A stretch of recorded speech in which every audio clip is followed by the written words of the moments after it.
Good morning, students.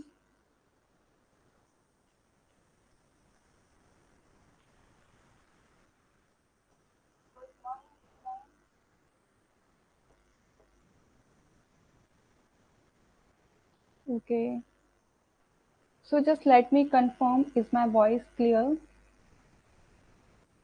If everything is okay, then we will start our class.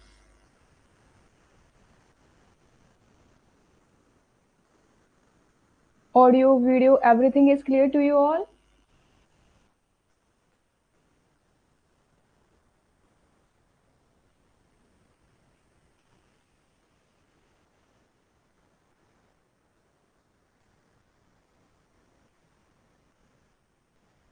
Good morning, good morning.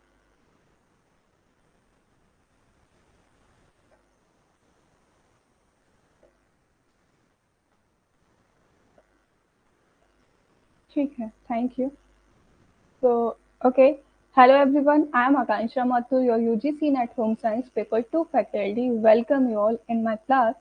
So, in today's class, we will discuss about the unit number 8, which is your family studies. So previous unit में अगर किसी को कोई भी doubt and query है तो आप मुझे बता दीजिए, वरना आज हम लोग अपनी है यूनिट नंबर 8 है वो हम लोग स्टार्ट करने जा रहे हैं।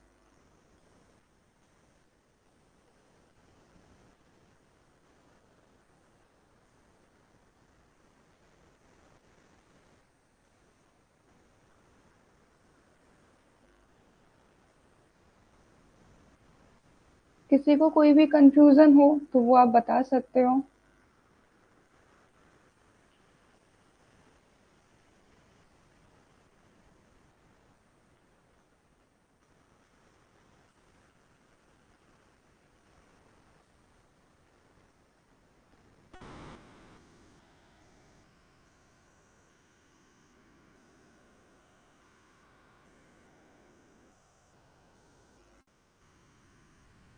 ठीक है,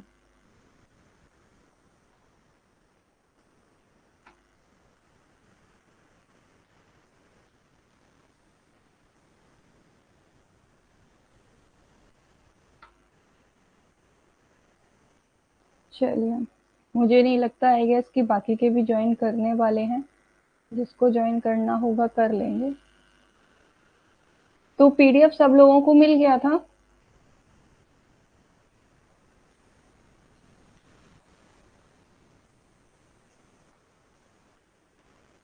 सब लोगों को पीडीएफ मिल गया था या नहीं मिल गया था, एक बार ये और कंफर्म कर दीजिए मुझे बस। ठीक है, नोट्स बना लिए सबने अपने? जिसके अगर रह गए हैं वो बना लेना। और भाई एक बात बताइए मुझे कि ऐसा कौन है, मैं ऐसा है क्या कि मैं किसी के भी रिप्लाई नहीं करती हूँ जब आप लोग मुझे मैसेज करते हो? Okay, no problem.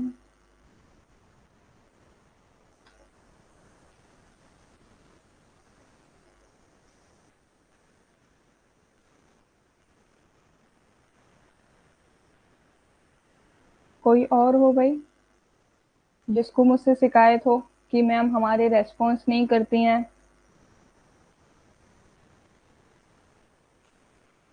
या फिर तुम्हें कुछ समझ में नहीं आ रहा हो?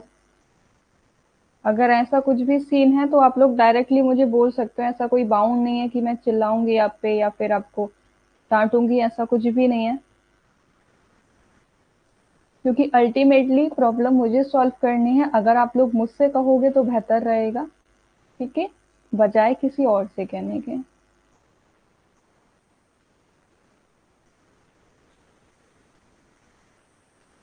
चलिए, ठीक है,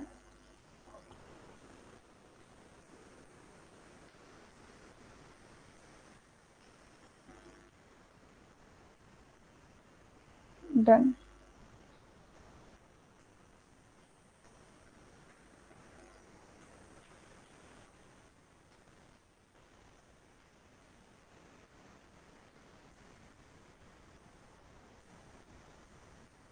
ओ, इसीलिए आज आप शांत हो?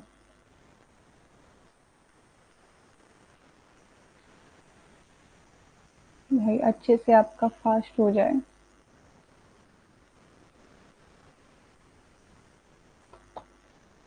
नो इशू, नो इशू, कोई दिक्कत नहीं है। सो विदाउट एनी डिले, काफ़ी हो गया, काफ़ी इंतज़ार कर लिया बाकी लोगों का हमने। देखो यार, मैं ना एक चीज़ मैं बोल रही हूँ, अगर आप लोग एक बार क्लास में आ जाते हो तो इट्स अ गुड, और अगर आपको कोई इमरजेंसी पड़ जाती है, कुछ काम है कि आपको लीव करना पड़ जाता है, तो एक बार मुझे इन्फॉर्म कर दिया करो, ठीक है? कि मैम ऐसे हम जा रहे हैं, तो मुझे ऐसी कोई दिक्कत नहीं होती है। अदरवाइज़ फिर मेरा ना एक इंटरेस्ट, ऑब्वियसली बात है कि यार जब तुम लोगों ने पे किया है तो उस लाइव क्लासेस का फ़ायदा भी उठाओ ना, जब आप ले सकते हो तो लाइव क्लासेस अटेंड भी कीजिए। डन? गुड मॉर्निंग राखी जी। चलिए हम स्टार्ट करते हैं। सब लोग टेलीग्राम ग्रुप में हो, बट टेलीग्राम ग्रुप का कोई फ़ायदा नहीं उठाता है, और मैं अब बार-बार नहीं कहूँगी किसी से भी भई, जिसको देखना है वो देख सकता है, ठीक है? टेलीग्राम ग्रुप में आप जॉइन हो जाना जिसने भी नहीं किया है। तो चलिए, हमारा आज का पहला टॉपिक फैमिली स्टडीज़। क्या समझते हो आप फैमिली स्टडीज़ से? चलिए फैमिली स्टडीज़ भी छोड़िए, फैमिली से आप क्या समझते हो? What is family?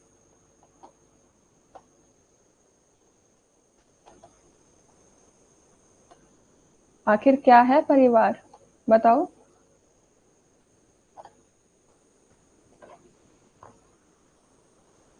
अब देखो, मैं अब यहाँ पे, आप लोग इतने छोटे बच्चे नहीं हो कि मैं आपको कान पकड़ के खींच कर लेकर आऊँ, मैं आपको मैसेजेस करूँ, है ना? वो चीज़ें ठीक नहीं है। स्टडी आपकी है, आपकी अपनी ज़िंदगी है, आपको भी पता है कि आपको किस डायरेक्शन में कहाँ प्रिपरेशन करनी है। तो मैं अब किसी को, जिसको अपनी पढ़ाई करनी है वो लाइव क्लासेस अटेंड करते हैं, जिसको नहीं करनी है वो जाने कि वो किस तरीके से पढ़ रहे हैं, ठीक है? I will not force anyone. अगर मेरी क्लास में कोई भी स्टूडेंट्स नहीं भी होगा ना, तो भी मैं उसी डेडिकेशन के साथ में ही पढ़ाऊंगी, क्योंकि अल्टीमेटली मुझे तो आप लोगों की पढ़ाना है ना? एक भी होगा तब भी मैं पढ़ाऊंगी, कोई नहीं भी होगा तब भी मैं पढ़ाऊंगी। मेरा तो ये कॉन्सेप्ट है सिंपली। जिसको ज्वाइन करना है कर लीजिए। ओके, फैमिली प्रोसेस है, मैनेजमेंट है, चाइल्ड है, ह्यूमन है, और कोई? एक ही का आंसर आया है। अंडरस्टैंडिंग वर्क है। Very good. और is there anyone else who will add something? बताइए, इतने सारे स्टूडेंट्स हो क्लास में, मुझे एक दो स्टूडेंट्स के ही क्यों आंसर आते हैं? ओल्ड यंग चिल्ड्रन, ठीक है ठीक है, मैं समझ गई आपकी बात। बाकियों के आंसर कहाँ हैं? सिंपल सा क्वेश्चन है, डिफिकल्ट भी नहीं है, मैंने नॉर्मली पूछा है, व्हाट इज फैमिली। अरे, यहाँ पे तो आपने हिंदी और इंग्लिश को ही ट्रांसलेट कर दिया है। परिवार भी तो कुछ होता है ना, परिवार क्या है? Let it be, I will explain. देखो, फैमिली में आपका क्या आता है? सबसे पहले आपकी मदर है, यानी कि आपके फैमिली मेंबर हम लोग कह सकते हैं।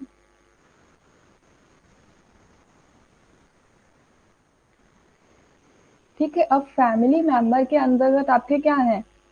हर कोई सदस्य आ जाता है, चाहे आपके ब्रदर हो, है ना, सिस्टर हो, आपके मदर, फादर, है ना, जितने भी आपके फैमिली मेंबर हैं वो सभी के सभी क्या हैं? उन्हीं से ही तो आपका परिवार बनता है ना। अब ऐसा तो नहीं है कि आप अकेले हो, आप अकेले रहोगे और आपका परिवार बन गया, नहीं। आप परिवार होने के लिए क्या है, आपके अलग अलग फैमिली मेंबर्स का होना भी बहुत ज़्यादा ज़रूरी है। चाहे वो आपकी माता हो, चाहे आपके पिता हो, चाहे आपके भाई बहन, चाचा चाची, दादा दादी, everything is comes under the family, है ना? जो कि आपके परिवार का एक हिस्सा रहते हैं, वही तो आपके फैमिली मेंबर कहलाते हैं ना। अब ऐसा तो नहीं है ना। फैमिली मेंबर बेसिकली कौन होते हैं? जो एक दूसरे से बायोलॉजिकली कनेक्टेड होते हैं,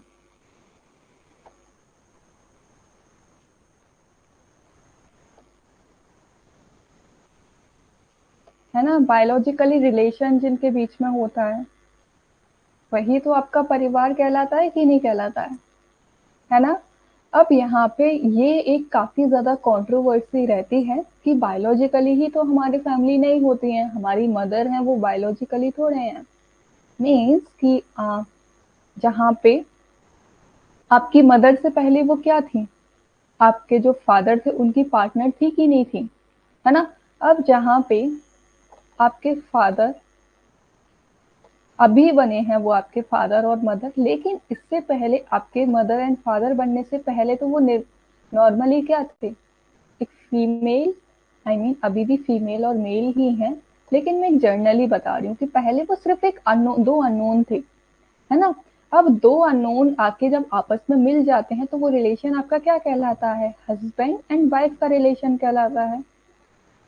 अब एक बात बताओ मुझे, अब यहाँ पे ये जो फीमेल है इनकी एक अपनी अलग फैमिली है, ये एक अलग फैमिली से आई हैं, और ये जो मेल है जो कि आपके फादर बन जाते हैं ये भी एक अलग फैमिली से आए हैं। अब इन दोनों का तो बायोलॉजिकली कोई भी रिलेशन नहीं है ना।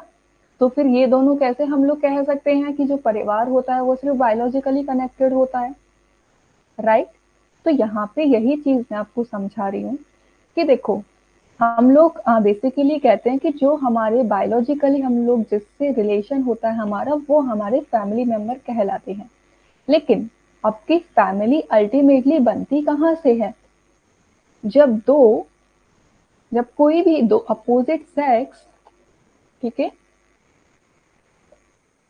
when two opposite sex meet and come together in the bond of marriage। यानी कि क्या है, जब दो अपोजिट सेक्स के पर्सन आपस में मिलते हैं, ठीक है,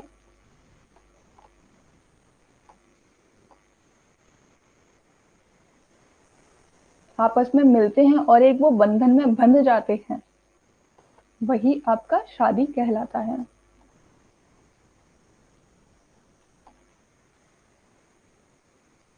एक बंधन में बंधकर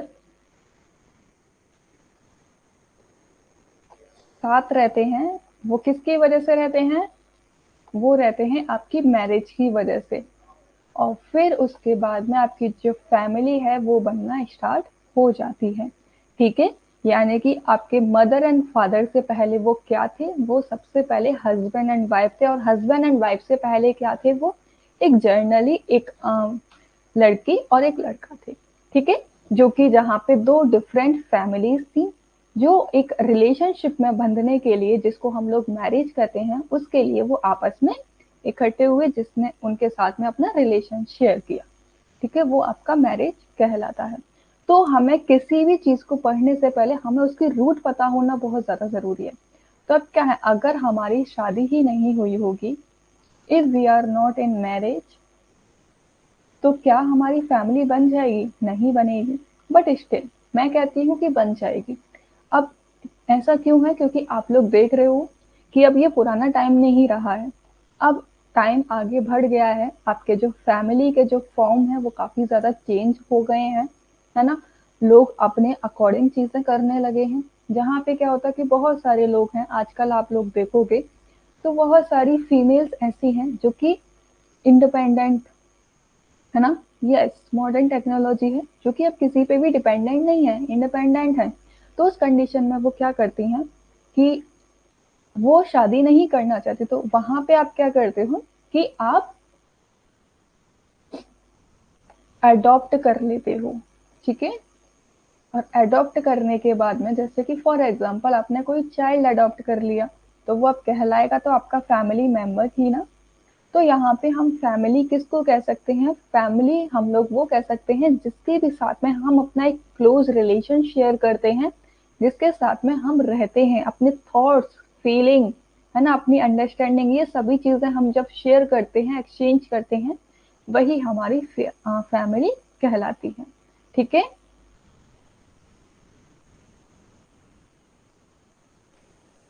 अब देखो यहाँ पे जो लिखा हुआ है जर्नली में, उसको एक बार आपको एक्सप्लेन कर देती हूँ। Family studies involves examine the changes individuals undergo in life and understanding how these fit into complex family dynamics.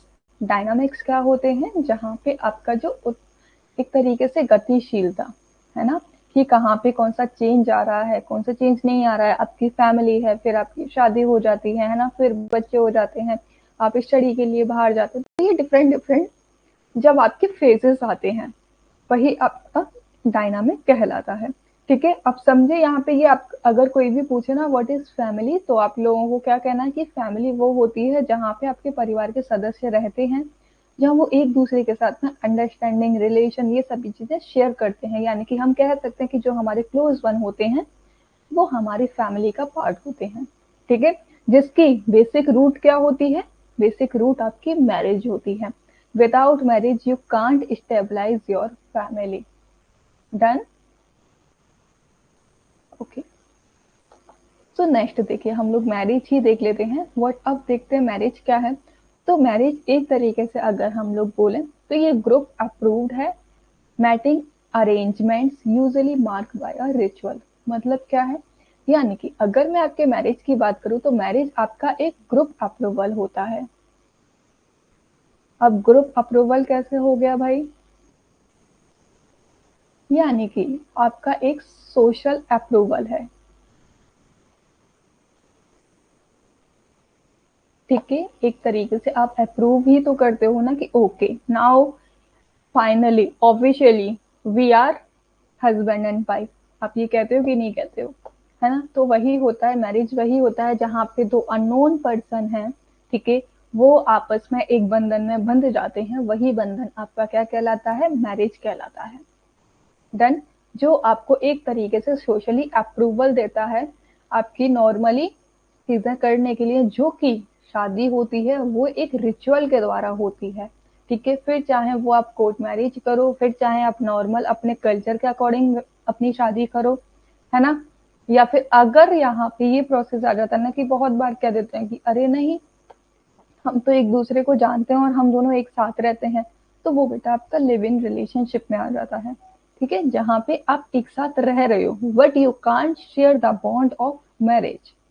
ठीक है, मैरिज जो होती है वो एक रिचुअल्स के अंतर्गत रह के होती है, जो कि एक आपका सामाजिक अप्रूवल होता है, पूरे समाज के सामने होती है, जो भी आपकी कम्युनिटी होती है उसके सामने होती है। ठीक है, कम्युनिटी भी ना हो लेकिन दो चार लोगों के सामने होती है। ठीक है, जहाँ पे आपकी एक तरीके से हम लोग अगर बोलें, अगर एक एविडेंस का अगर कोई काम करता है तो वो सोसाइटी के लोग ही काम करते हैं। ठीक है, मैरिज आपकी ये होती है। लेकिन मैरिज आपका क्या है? मैरिज में भी बहुत सारी चीजें आ जाती हैं कि कोई भी शादी करने से पहले आपको काफी सारे फेजेस से होके गुजरना पड़ता है।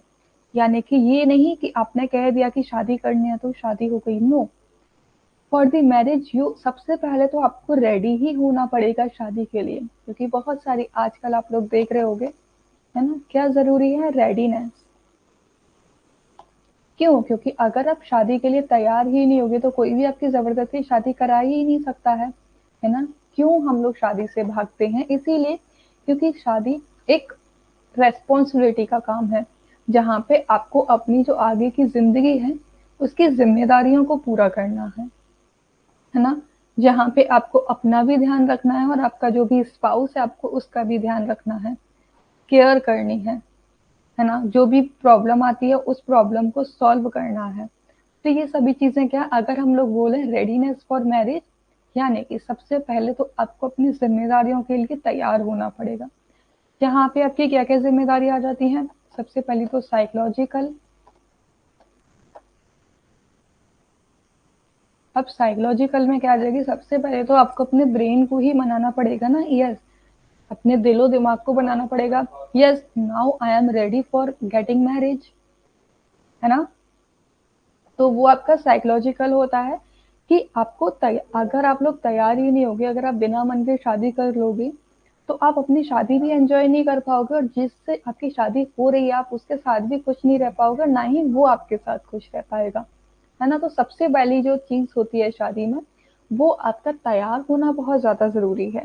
अगर आप शादी के लिए अभी तैयार ही नहीं हो, फॉर एग्जाम्पल कि आजकल बहुत लोग कह देते हैं कि no I am now doing my job, I will focus on my job, I am not ready.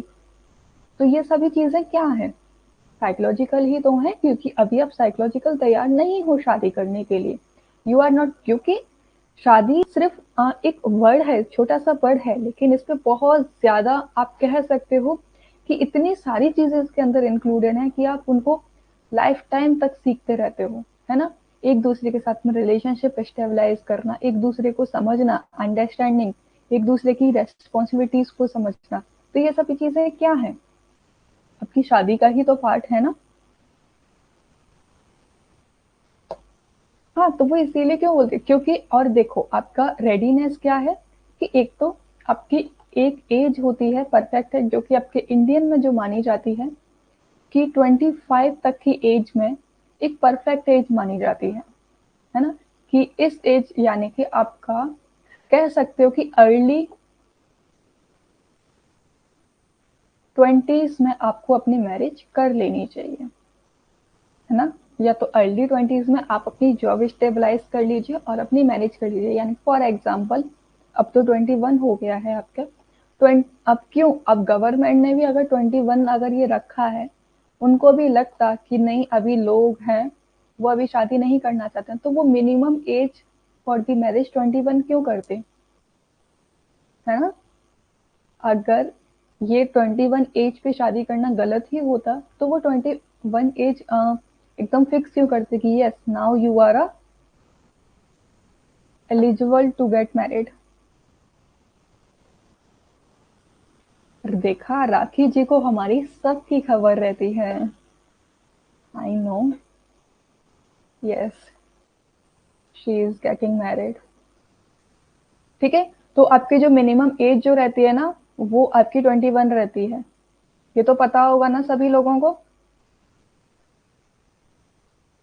मेरी जब होगी आप लोगों को पता चल जाएगा, डोंट वरी, जब भी होगी होपफुली बता देंगे आपको। तो शादी में क्या है कि आपकी एक एज होती है जहाँ पे आपका रेडी होना बहुत ज़्यादा ज़रूरी है, साइकोलॉजिकल भी रेडी होना बहुत ज़्यादा ज़रूरी है, उसके साथ साथ आपको सोशली भी रेडी होना बहुत ज़्यादा ज़रूरी है। अब सोशली में क्यों कह रही हूँ, क्योंकि अल्टीमेटली आप लोग शादी करते हो तो शादी में क्या है, आप अलग फैमिली के पास जाते हो, है ना। तो वहाँ पे क्या है कि आपका आप एक सोसाइटी किससे बनती है, आपके फैमिली मेंबर से ही मिलके तो बनती है। अगर हम लोग सोसाइटी की बात करें तो it is a basic unit of a family, क्या है आपकी family he, I mean society की बेसिक यूनिट क्या है, आपकी फैमिली है। तो यहाँ पे सोशल गैदरिंग होती है ना, आपके फ्रेंड्स आते हैं, आपके रिलेटिव्स आते हैं, तो what is it, it is a social. तो यहाँ पे आपको सामाजिक रूप से भी तैयार होना बहुत ज्यादा जरूरी है, क्योंकि जब शादी करते हैं तो दो परिवार आपस में जुड़ते हैं, जिनकी उनके खुद की भी एक फैमिली मेंबर होते हैं, उनका भी पूरा एक अलग से लोग होते हैं, है ना। और एक आपकी भी फैमिली है, वहां पे भी अलग से लोग होते हैं। ठीक है, ओके, ठीक है, आप तो मेरे बगल में ही रहती हो राखी जी।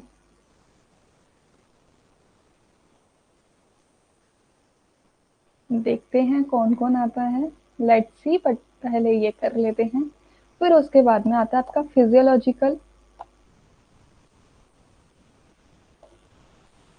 अब एक बात बताओ, यहाँ पे ये 21 एज जो आपकी रखी गई है मिनिमम एज, ठीक है,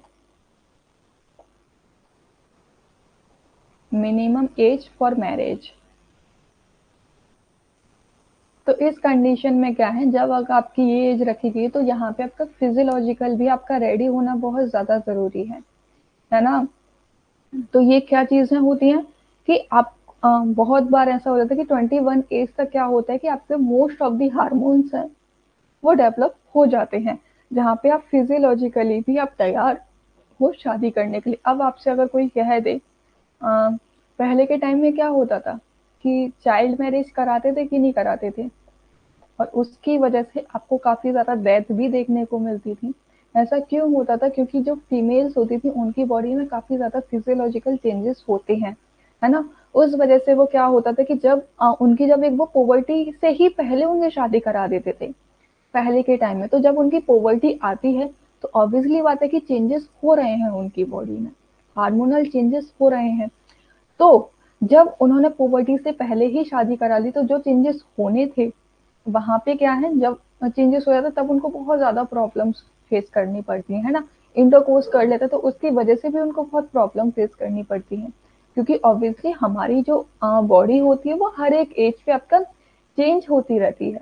हार्मोन्स हैं वो आपके चेंज होते रहते हैं, अलग तरीके की बॉडी होती चली जाती है। तो ये क्यों कहा गया है कि मैरिज के लिए आपका फिजियोलॉजिकल भी तैयार होना बहुत ज़्यादा ज़रूरी है ना? क्योंकि आपकी जो बेसिक नीड्स हैं वो आपकी किससे, फिजिकल से ही आपकी फुलफिल होती हैं। हाँ, अब नहीं है भाई। और सबसे बड़ी जो चीज़ होती है वो आपका इकोनॉमिक रेडीनेस, यानी कि आर्थिक रूप से भी आपका तैयार होना बहुत ज़्यादा आवश्यक है। फॉर एग्जाम्पल कि आपने शादी कर ली और आपके पास में पैसे ही नहीं है, कोई भी जॉब नहीं है ना? तो क्या आप सोच के देखो, क्या कोई शादी करेगा? आज के टाइम में तो ये भी हो जाता है कि अरे आपके पास पैसा नहीं है, कुछ भी नहीं। अल्टीमेटली आज के टाइम में तो भाई सबसे बड़ा तो पैसा ही है ना? भगवान का रूप दे रखा है पैसे को। पैसा भगवान नहीं है पर भगवान से कम भी नहीं है, यही चीज हो गई है ना? तो आपका इकोनॉमिक रेडी भी होना बहुत ज्यादा जरूरी है। या तो आप जॉब करो या फिर आपका हस्बैंड जॉब करे, दोनों में से कोई एक ना एक वर्किंग होना जरूरी है। किसी की एक की तो अर्निंग हो, जिससे कि क्या है, हम अपनी बेसिक जो नीड्स हैं उनको फुलफिल कर पाए। ठीक है? तो ये होता है आपका मैरिज में। देखो इतनी सारी चीजें आगे की नहीं आ गई, हमारी जो 2 ही स्लाइड अभी हमने कवर करी हैं, लेकिन इन 2 स्लाइड्स में ही हमने कितना कुछ कवर किया है। ठीक है? हाँ, लड़कियां भी जॉब कर रही हैं, जिसकी वजह से क्या होता है कि उनके अंदर ना एक इंडिपेंडेंट वाली फीलिंग आ जाती है। बहुत सारी लड़कियां हैं जिसके मन में ये फीलिंग भी आ जाती है कि अरे अब तो मैं अर्न कर रही हूँ, अब तो मैं जॉब कर रही हूँ, अब मुझे किसी की भी जरूरत नहीं है ना? But this is not a right thing. Partner की जरूरत हर किसी को होती है। एक एज होती है जहाँ पे जाके अब अल्टीमेटली आपको, चलो मैं एक एग्जाम्पल दे रही हूँ, मैं आपको एक चीज सिखा रही हूँ कि आपकी मदर हैं, आपके फादर हैं, इन्होंने भी तो शादी करी ना तभी जाके आए। अगर इनकी भी यही फीलिंग होती कि नहीं मुझे नहीं शादी करनी है, तो क्या चीजें चल जाती? अब जो मैंने आपको कर्व बताया था कि आपकी चाइल्डहुड होता है, फिर एडोलेसेंस आता है, फिर आपका एडल्टहुड, इतना पूरा ये टाइम पीरियड आपका एडल्टहुड का रहता है। तो क्या आप खुद सोच के देखो कि आप ये इतनी पूरी जिंदगी आप अपने पेरेंट्स के साथ में, है ना, अपने फ्रेंड्स के साथ में आप स्पेंड कर लोगे? क्योंकि बहुत सारी चीजें ऐसी होती हैं कि आपके अपने इमोशंस जो होते हैं वो भी शेयर करने होते हैं, जो आप हर किसी से नहीं कह सकते, क्योंकि आपकी लाइफ में एक ना एक पॉइंट ऐसा आ ही जाता है जहाँ पे आपको भी लगता है अरे कोई तो हो जिसको मैं अपना कह सकूं। वो चीजें होती कि नहीं होती, तो उस फेज के लिए आपको ये चीजें, it is a necessary things. अगर आप नेचर के अगेंस्ट जाओगे तो फिर वो चीजें ठीक नहीं होती हैं, है ना? ये मैं ये नहीं कह रही हूँ कि शादी गलत है, आप किसी से भी कर लो, नहीं। शादी करो, देर से करो, लेकिन करनी जरूरी होती है। क्योंकि अल्टीमेटली आपकी जो बाकी की जो जिंदगी है वो चलती तो उसी पे। अब यहाँ पे अगर चलो मैं एक और एग्जांपल दे रही हूँ कि यहाँ आपने, चलो ये शादी नहीं करी आपने, अब आप क्या है, पूरी जिंदगी आप सिंगल बिता रहे हो। अब एक जगह एक जन है, उसने शादी करी है, ठीक है, अब उसने अपनी एडोलेसेंस एज काफी अच्छे से एंजॉय करी, अपना एडल्टहुड भी बहुत अच्छे से एंजॉय कर रहा है। अब ये जो फैमिली है कहाँ से स्टेबलाइज हुई है? अल्टीमेटली जब उसने मैरिज की है तभी तो उसकी फैमिली स्टेबलाइज हुई है कि नहीं हुई है? कि जब 2 पर्सन आपस में मिले हैं, उन दोनों के बीच में एक रिलेशन स्टेबलाइज हुआ, उसके बाद में उनकी फैमिली डेवलप हुई है ना? फिर वो बच्चे हुए हैं, तभी तो जाके ये सारी चीजें होती हैं। जिस तरीके से आपका आपकी लाइफ में खाना जरूरी है ना? ये तो सारी चीजें हमारी बेसिक नीड के अंदर आती हैं, जिसको आप जुटला नहीं सकते हो भाई। जिस तरीके से सांस लेना जरूरी है, बहुत सारे लोग होते हैं जिसकी पर्सनल चॉइस होती है, वो नहीं करना चाहते शादी, सो इट्स देयर चॉइस। हम किसी को फोर्स नहीं कर सकते हैं शादी करने के लिए। लेकिन ये जो है, हम कह सकते हैं कि it is a important part of our life. Done?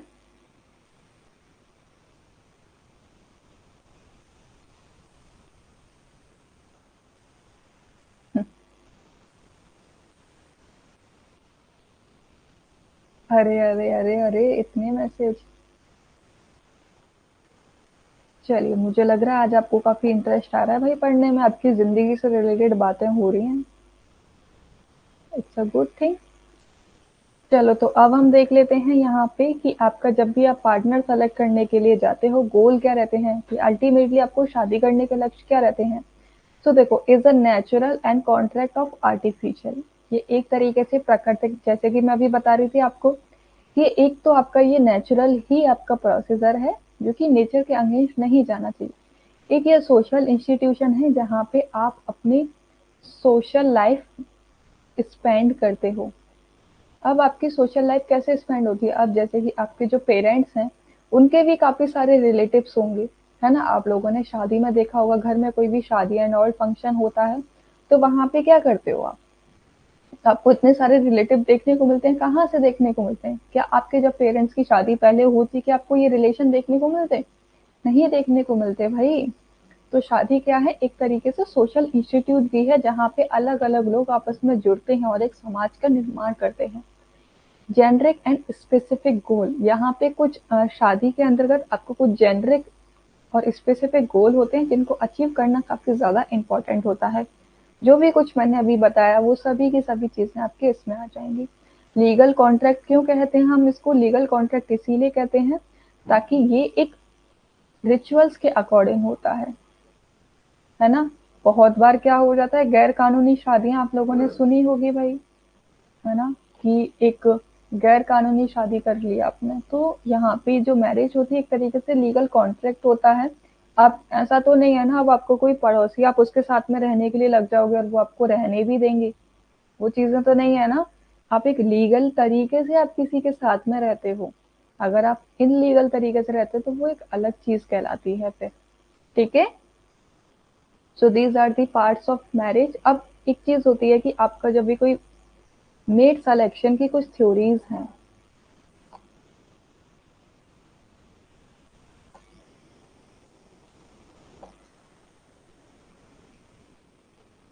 ठीक है? तो अब वहां पे क्या है, सबसे पहली थ्योरी तो आपकी यही आती है, social exchange theory.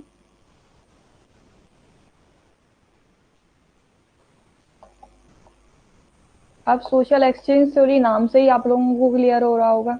Social exchange theory में क्या होता है कि पार्टनर समाज में वैसा ही रहे जैसा उसका स्वभाव है ना? यानी कि बनावट ना रहे, यानी कि सोसाइटी में भी वो वैसे ही बिहेव करे जैसा कि वो एक इंडिविजुअल है ना? तो आप जब भी कोई मेल सिलेक्शन करो तो ऐसा नहीं, बहुत बार ऐसे हो जाता है ना कि जब आपस में मिलते तो कहते हैं अरे हमें ये भी आता है, हमें वो भी आता है, लेकिन जब एग्जैक्ट में जब पास में आते हैं, जब एक दूसरे को जानते हैं तो कहते हैं अरे तुमने शादी के टाइम पे तो बड़े वादे किए थे, कहाँ गई वो सारी चीजें, अब क्यों नहीं नजर आ रही हैं? तो ये सब चीजें होती है कि नहीं होती है? तो सोशल एक्सचेंज में क्या है कि आप जैसे हो वही चीज दिखाओ, कुछ भी झूठ नहीं होना चाहिए। ठीक है? दूसरी चीज है अंडरस्टैंडिंग, कि आपकी अंडरस्टैंडिंग बहुत ज़्यादा ज़रूरी है। ये होना क्यों ज़रूरी है? क्योंकि देखो, जो आपका कोई भी रिलेशन है, आप अल्टीमेटली क्या चाहते हो? अब ये तो नहीं है ना कि आपका अगर कोई भी पार्टनर होगा, तो अगर आप कुछ भी काम कर रहे हो, आप उसको बस उसकी एक्सप्लेनेशन देते रहो कि अरे ये मैंने इसीलिए ऐसा किया, ये यूँ किया, ऐसे किया, वो किया। वो चीज़ें तो नहीं होती ना, कि बहुत सारी चीज़ें ऐसी होती हैं कि जहाँ पे बिन कहे बिन कहे भी एक दूसरे को समझा जाता है। तो अंडरस्टैंडिंग का होना भी बहुत ज़्यादा ज़रूरी है ना? फिर सेकंड है आपका ideal mate theory. Ideal mate theory में क्या होता है, इसको तो आप लोग बता दोगे आराम से, है ना? कि हमने जो अपना पार्टनर है, पार्टनर को लेके हमने कुछ नॉर्म्स बना लिए हैं। नॉर्म्स इन द सेंस कि हम अगर शादी करेंगे ना, तो मेरे पार्टनर में ये चीजें होनी चाहिए तभी मैं उससे शादी करूंगी। अगर ये क्वालिटीज नहीं है तो मैं शादी नहीं करने वाली। ये चीजें होती है कि नहीं होती, कि हम कुछ क्राइटेरिया फिक्स कर लेते हैं कि अगर इन क्राइटेरिया में अगर कोई इंसान आ रहा है तो वो आई विल एक्सेप्ट, अदरवाइज मैं एक्सेप्ट नहीं करने वाली हूँ। ये चीजें होती हैं कि नहीं होती हैं? ठीक है? फिर आता है आपका एक फिल्टर थ्योरी। फिल्टर थ्योरी में क्या आता है कि आप बैकग्राउंड देखते हो अपने पार्टनर का, कि उसका बैकग्राउंड क्या है, कहाँ से वो आया है, कौन सी उसकी फैमिली है, क्या करता है, कैसा करता है। ये सब चीजें वो आपकी फिल्टर थ्योरी कहती है। ठीक है? फिर आता है कॉन्फ्लिक्ट थ्योरी। कॉन्फ्लिक्ट थ्योरी में क्या होता है कि जो मेल पार्टनर होता है, कॉन्फ्लिक्ट थ्योरी या फिर फेमिनिस्ट थ्योरी कह सकते हो,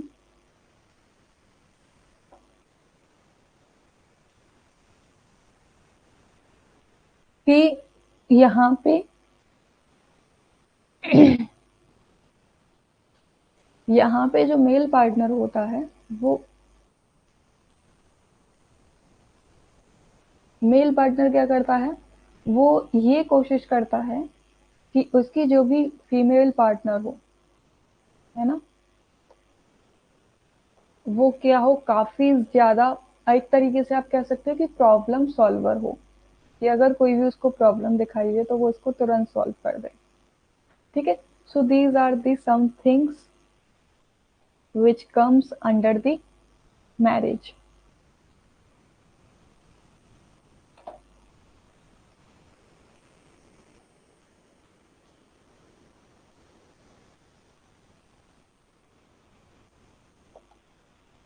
अब देखो, जो शादी होती है ना, उसका मैं एक आपको कुछ टाइप्स बताती हूँ।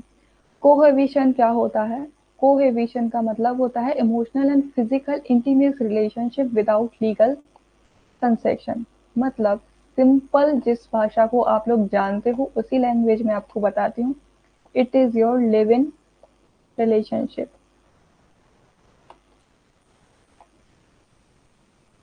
लिव इन रिलेशनशिप में क्या होता है, जहाँ पे आप अपने एक रहते शादी, जिस तरीके से हस्बैंड एंड वाइफ रहते हैं आप उसी तरीके से रहते हो। इमोशनल फिजिकल बॉन्ड ये सब चीजें आप शेयर करते हो, but without legal sensation. Legal sensation आपका क्या है? लीगल सेंसेशन जो है आपका वो है मैरिज। ठीक है। जब बहुत सारे लोग हैं जो विदाउट लीगल सेंसेशन रहते हैं, वो आपका लिव इन रिलेशनशिप कहलाता है, जिसको अब गवर्नमेंट ने कुछ जगहों पे लीगली भी कर दिया है कि आप लिव इन रिलेशनशिप में रह सकते हो, जो कि टोटली लीगल होगा। ठीक है। फिर होता है आपका कोर्टशिप पीरियड। कोर्टशिप पीरियड में क्या होता है? Traditional dating period during engagement and marriage. ये आपका एक ट्रेडिशनल डेटिंग मेथड है। आज के टाइम में तो डेटिंग सब जानते हो, है ना, किस तरीके से डेटिंग चलती है एंड ऑल। लेकिन ट्रेडिशनल पुराने टाइम में क्या होता था कि आपकी इंगेजमेंट से लेके जब तक आपकी शादी नहीं होती थी, जैसे कि फॉर एग्जाम्पल कि आपकी शादी हुई है, अभी कौन सा मंथ है ये, अक्टूबर है। ठीक है। अक्टूबर में आपकी एंगेजमेंट हो गई है। ठीक है। अक्टूबर के बाद में जो आपकी शादी है वो आपकी दिसंबर में है।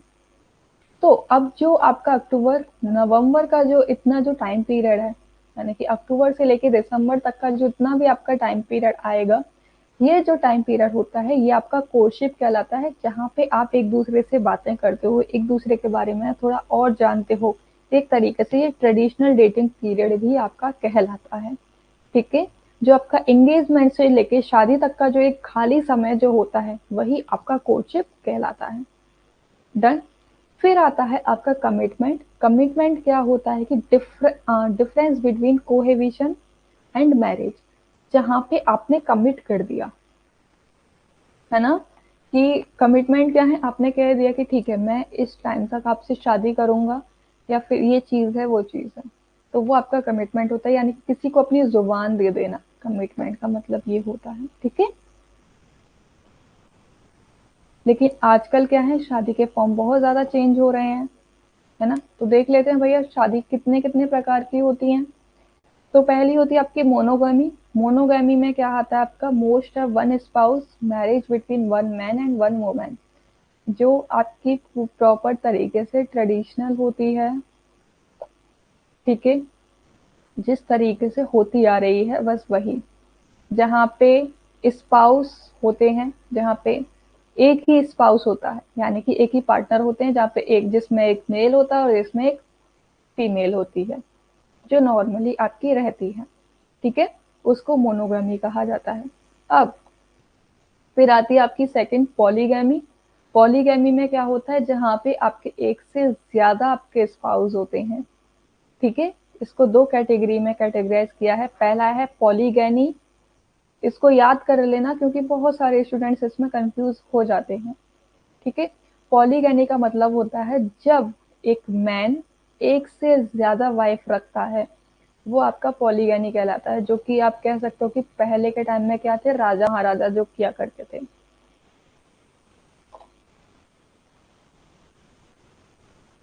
है ना, एक से ज्यादा जो उनकी रानियां होती थी, है ना। मोनोगैमी बेटा देखो आपका नॉर्मली मैरिज है, जो आपकी सिंपल जो मैरिज होती है, ट्रेडिशनल तरीके से जो मैरिज होती है ना, जैसे कि हम लोगों की जो होती है कि आपकी मदर और फादर हैं, है ना, आपके जहाँ पे एक हस्बैंड होता है और एक वाइफ होती है बस, उसके अलावा कोई नहीं। ऐसा नहीं कि हस्बैंड की और भी दो दो तीन तीन वाइफ हो, है ना, या फिर जो वाइफ है उसको दो दो तीन तीन और हस्बैंड हो, वो चीज नहीं होती है। मोनोगैमी सिंपल, एक ही स्पाउस होता है, एक ही पार्टनर होते हैं वहां पे, जिसमें एक पार्टनर होता है जिसमें एक मेल होता है और एक फीमेल होती है बस। ठीक है, हस्बैंड और वाइफ, बस वो आपकी मोनोगामी कहलाती है, जो कि आपकी सब जगह पे फॉलो की जाती है, जो आपकी काफी परंपरा तरीके से चली भी आ रही है, आज भी लोग जो शादी करते हैं मोनोगामी। ठीक है। फिर सेकंड आता है आपका पॉलीगैमी। पॉलीगैमी में क्या होता है, जहां पे अभी तक मोनोगैमी में क्या था कि आपके पास एक ही स्पाउस थे, लेकिन पॉलीगैमी में क्या होता है, जहां पे एक से ज्यादा पार्टनर होते हैं। ठीक है, जहाँ पे इसी के ही सब पार्ट हैं। जैसे कि पॉलीगैनी क्या होता है, पॉलीगैनी वो होता है जहाँ पे मेल जो पार्टनर होता है उसकी एक से ज्यादा वाइफ हो। एक भैया हैं आपके सेलिब्रिटी, है ना, जो जिनकी एक से ज्यादा वाइफ है, बस मैं नाम नहीं ले सकती हूँ उनका, आप लोग सब जानते हो, होशियार हो सब, सबको पता होगा। और एक होता है पॉलीएंड्री। पॉलीएंड्री में क्या होता है कि जहाँ पे वुमेन के एक से ज्यादा हस्बैंड होते हैं, जिसका आप एग्जांपल समझ सकते हो द्रौपदी। ठीक है, जहाँ पे उनके एक ही वाइफ थी, लेकिन उनके जो हस्बैंड थे वो एक से ज्यादा थे। पॉलीगैनी वो होता है जहाँ पे मैन की एक से ज्यादा वाइफ होती हैं, और पॉलीएंड्री वो होता है जहाँ पे वुमेन की एक से ज्यादा हस्बैंड होते हैं। ठीक है, देखिए कितने होशियार हो, पता था मुझे, सब जानते होगे। तो इससे याद रखना। ठीक है, पॉलीगैनी में आपके राजा महाराजा का एग्जाम्पल डाल देना कि जिनकी एक से ज्यादा रानियां होती थी, और पॉलीएंड्री में एक ही कि आपका द्रौपदी वाला एग्जाम्पल, कि जहाँ पे उनके एक से ज्यादा हस्बैंड थे। डन। फिर आता है आपका गिफ्ट और चैरिटी मैरिज। आप लोगों ने सुना होगा पहले के टाइम में क्या होता था कि जो आपके पेरेंट्स होते थे वो बचपन में ही आपकी शादी फिक्स कर देते थे कि अच्छा, कि हम दोनों बहुत अच्छे बेस्ट फ्रेंड हैं, अगर आपके बेटा होता है और अगर मेरी बेटी होती है तो हम इन दोनों की आपस में शादी कर देंगे। तो ये सब चीजें क्या होती हैं, आपकी चैरिटी मैरिज होती है। या फिर पहले के टाइम में ऐसा भी होता था कि जो फादर होता था उसके पास अगर कुछ भी चीजें नहीं होती थी, अगर किसी को भी वो पसंद, उनकी बेटी है वो पसंद आ जाती थी, तो वो क्या करते थे, वो कहते थे कि अच्छा ठीक है, हम आपका कर्ज माफ कर देंगे, आप अपनी बेटी से हमारी शादी करा दो। ठीक है, तो वो वाली चीज भी आपकी गिफ्ट और चैरिटी मैरिज के अंतर्गत आ जाती है। कौन सा मैं रिपीट करना है बेटा? पॉलीगैमी। ठीक है, पॉलीगैमी वो होता है देखो जहाँ पे आपके एक से ज्यादा स्पाउस होते हैं, यानी कि जो मोनोगैमी था वहां पे नॉर्मली बस आपकी एक हस्बैंड थी और एक वाइफ थी। पॉलीगैमी में वो होता है जहाँ पे ये आपका हस्बैंड है, ठीक है, और ये आपकी वाइफ है। अब यहाँ पे हस्बैंड की एक से ज्यादा वाइफ है, एंड मोर लिख लो, है ना, और यहाँ पे जो वाइफ है उसके दो या दो से ज्यादा अगर हस्बैंड है, तो ये चीज आपकी पॉलोगैमी कहलाती है। वहीं पे अगर हस्बैंड की एक से ज्यादा वाइफ होती है तो वो पॉलीगैनी के कैटेगरी में आ जाता है, और अगर वाइफ की एक से ज्यादा हस्बैंड होते हैं तो उसको पॉलीएंड्री कह देते हैं। और पॉलीगैनी और पॉलीएंड्री ये दोनों पार्ट किसके हैं, आपके पॉलीगैमी का पार्ट है। ठीक है,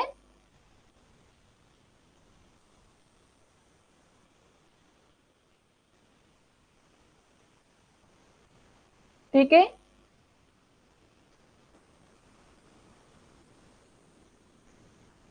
डन। मनदीप जी आ गया समझ आपको अभी? यानी कि पॉलीगैनी में आपने पहले देखा होगा ना कि जो आपके राजा महाराजा हुआ करते थे वो क्या करते थे, एक से ज्यादा उनकी बीवियां होती थी कि नहीं होती थी, रानियां होती थी कि नहीं होती थी। तो वही आपका पॉलीगैनी कहलाता है, जहाँ पे एक ही हस्बैंड होता है लेकिन उसकी बहुत सारी वाइफ होती है, यानी कि चार पांच वाइफ है, लेकिन उन सबका हस्बैंड कौन है, सिर्फ एक ही हस्बैंड है उनका। ठीक है, इस तरीके से। फिर गिफ्ट और चैरिटी में क्या आ जाता है, जहाँ पे आप अपनी माता पिता, दोस्ती, सम्मान और वफादारी के लिए अपने दोस्तों या संरक्षकों को उपहार के रूप में अपनी युवा बेटियों में से एक दे देते हैं, है ना। जैसे कि मैंने अभी आपको बताया कि फॉर एग्जाम्पल आपके पास में अगर कोई कर्ज हो गया है तो उसको चुकाने के लिए आप क्या करते हो कि आप मेरी बेटी से शादी कर लो, तो वो आपका कर्ज माफ कर देते हैं। ये पुराने टाइम में जो आपकी चलती थी। या फिर आपकी दोस्ती है ना, तो वहां पे आप एक दूसरे से क्या कहते थे कि अच्छा ठीक है, आपका अगर बेटा होता है तो मैं अपनी बेटी की शादी आपसे कर दूंगा। तो ये सभी चीजें क्या थी, गिफ्ट और चैरिटी मैरिज की कैटेगरी में आ जाती हैं। ठीक है। फिर आता है आपका child to child marriage. Again you have to understand it, कि जहाँ पे आपके क्या कहता है, parent of exchange to be married children make perfect marriage pact as a boy was a school age. यानी कि यहाँ पे क्या करते हैं, जो आपके बेसिकली कहलाता है चाइल्ड मैरिज, कि आपका बचपन में ही विवाह कर देना। ठीक है, वो आपका होता है चाइल्ड मैरिज। क्या हुआ प्रियंका जी, कैसे आप इतने शौक हो गए? नहीं, सच में ये चीजें होती थी, आप जाके देख लेना। कि जो चैरिटी मैरिज जो मैं आपको बता रही हूँ ना, होता था कि जैसे कि कोई अगर फादर है ना, उसके अगर कोई बेटी है, तो उस कंडीशन में अगर उसके पास में कोई कर्ज है या फिर उसको वो चुकाना है या फिर कुछ भी उसको कमिटमेंट है अपना वो फुलफिल करना है, और वो फुलफिल नहीं कर पा रहे हैं, तो वो अपनी बेटी को एज अ दान दे दिया करते थे कि आप मेरी बेटी से शादी कर लो और मुझे माफ कर दो।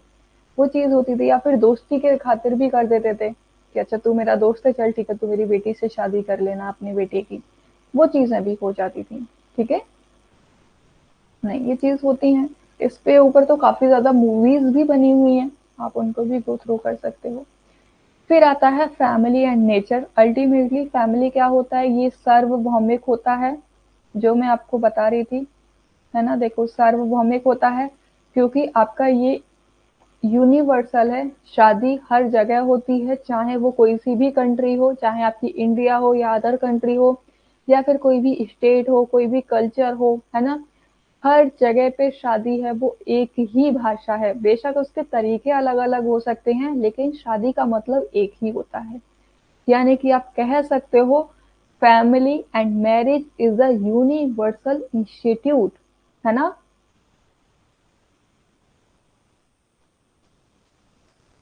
हम्म, ये चीजें होती थी। ठीक है, फिर उसके बाद में आता है रिलेटेड विद बॉन्ड, यानी कि जहाँ पे आप एक दूसरे से अपना बॉन्ड शेयर करते हो। फिजिकल बॉन्ड हो गया, है ना, इमोशनल बॉन्ड हो गया, ये सभी चीजें क्या है, सोशल बॉन्ड हो गया। ये आप बॉन्ड शेयर करते हो अपनी फैमिली के अंदर। मैरिज इज अ अडॉप्शन, यानी कि विवाह गोद लेना है, जहाँ पे क्या करते हो, आप किसी को अडॉप्ट कर लेते हो। ठीक है। हम्म। शेयर कॉमन रेजिडेंसी सेंटीमेंट्स, यानी कि आप एक सामान्य निवास भावनाओं को भी साझा करते हैं, जहाँ पे एक ही फीलिंग के साथ में आप रहते हो। वैल्यूज एंड रेस्पॉन्सिबिलिटीज भी आपकी आती है, यानी कि जितनी भी अभी चीजें मैंने आपको समझाई हैं, सभी की सभी आपके वो सारे पॉइंट्स मैंने यहाँ डाल दिए हैं, और इन सबको मैंने एक्सप्लेन भी कर दिया था। ठीक है।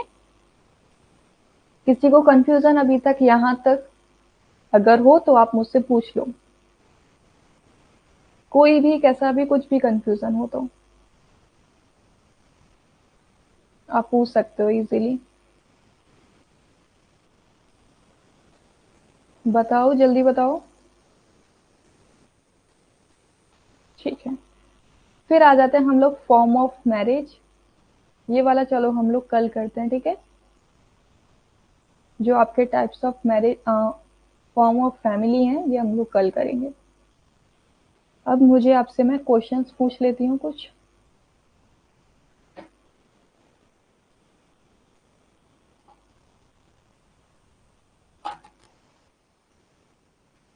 ठीक है, done.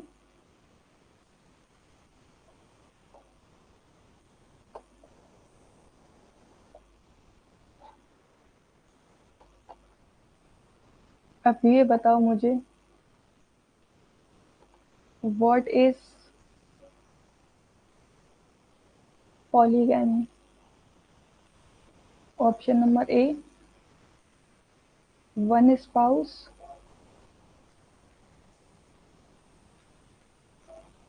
One husband,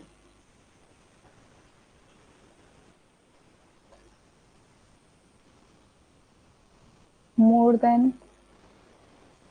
one spouse, या फिर टू हस्बैंड। बताओ, what is the answer of this question?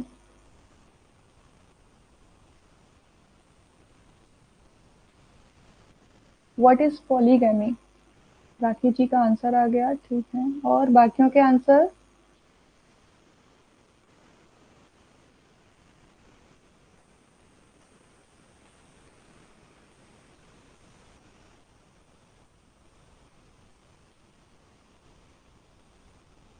ठीक है, option number C.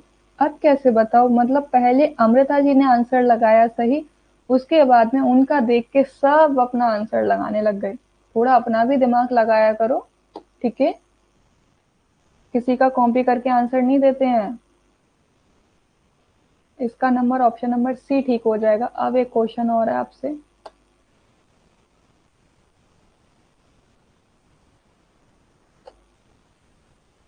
What is polyandry?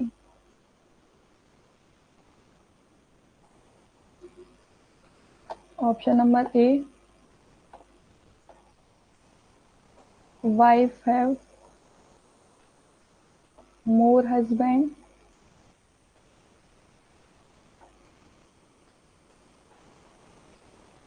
Husband have more wife, C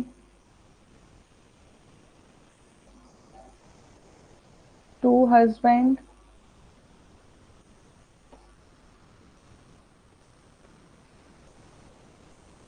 and option number D है आपका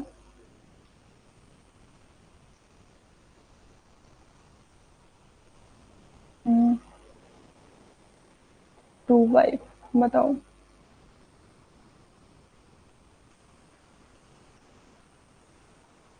ओके, बाकियों के आंसर? अच्छा जी, थ्योरी इजी लगती है। अल्टीमेटली थ्योरी तो मैं आपको आसानी से समझा देती हूँ, और इसीलिए मैं आपको इतना इजी वे में समझाती हूँ कि आपको समझ में आ जाए, ताकि आप क्वेश्चंस भी अपने सॉल्व कर पाओ। क्वेश्चन में थोड़ा दिमाग लगाना पड़ेगा। चलिए, यहाँ सबका सही आ गया है। आपका जो ऑप्शन नंबर ए है वो करेक्ट है। पॉलीएंड्री का मतलब होता है जहाँ पे वाइफ के काफी ज्यादा हस्बैंड होते हैं, यानी कि एक से ज्यादा जो हस्बैंड होते हैं। एक लास्ट क्वेश्चन और मैं आपसे पूछ रही हूँ बस।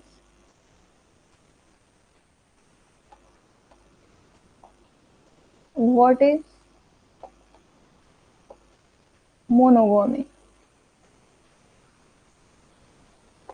One spouse, husband have more than one wife, A, B, C है two spouse and wife have two husband। बताइए। Very good, very good. चलिए, तो अब आपको समझ में आया ना कि व्हाट इज मोनोगैमी, पोलोगैमी, पॉलीएंड्री। ठीक है, डन। तो यही सारी चीजें मुझे अब तो क्लियर हो जाएगा ना, अब नहीं भूलोगे ना कि पॉलीएंड्री, पॉलीगैमी, मोनोगैमी क्या है ना। जो आपका कंफ्यूजन था वो क्वेश्चंस की सहायता से भी वो दूर कर दिया।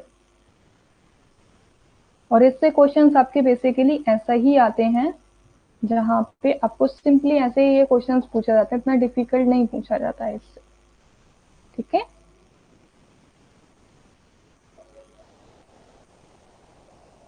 ओके स्टूडेंट्स, मिलते हैं हम लोग कल, जहाँ पे हम करने वाले हैं टाइप्स ऑफ फैमिली, कि आज के टाइम में हमारी जो फैमिलीज हैं वो कौन कौन से टाइप्स की होती जा रही हैं, किस किस तरीके की आपको चीजें देखने को मिल रही हैं, वो हम अपना कवर करेंगे। ठीक है, होपफुली मैं सोच रही थी कि मैं इस वीक आपका ये 8th यूनिट भी कंप्लीट करा देती, बट आप लोग इतना स्लो पढ़ते हो, इतनी धीरे चीजें आपको समझ में आती हैं कि अभी भी मुझे ऐसा लगता है कि जैसे बच्चों वाला ही आपका दिमाग है।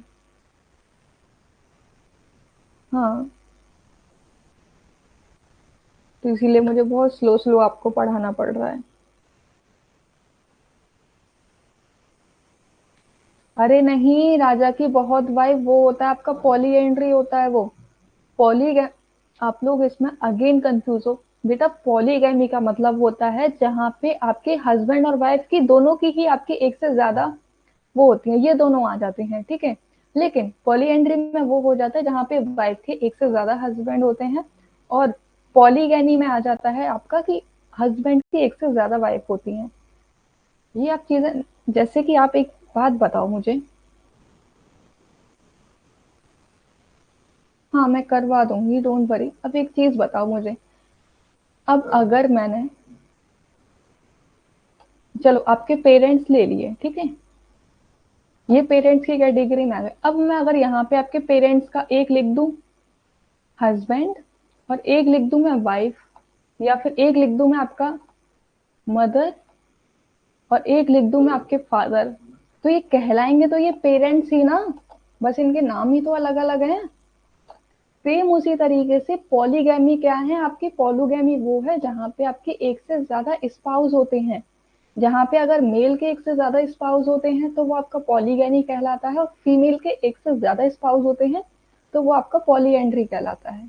ठीक है, अब तो कंफ्यूजन नहीं होगा ना, अब तो इतना इजी एग्जांपल मैंने आपको दे दिया। डन। ठीक है, no problem no problem.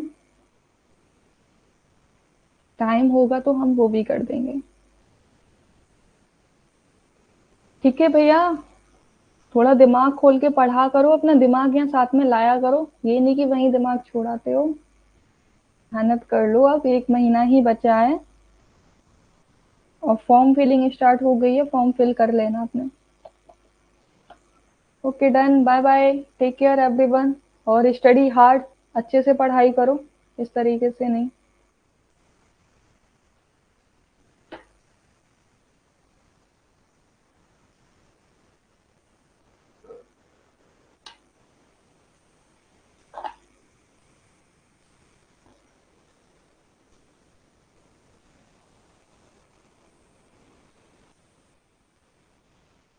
Okay.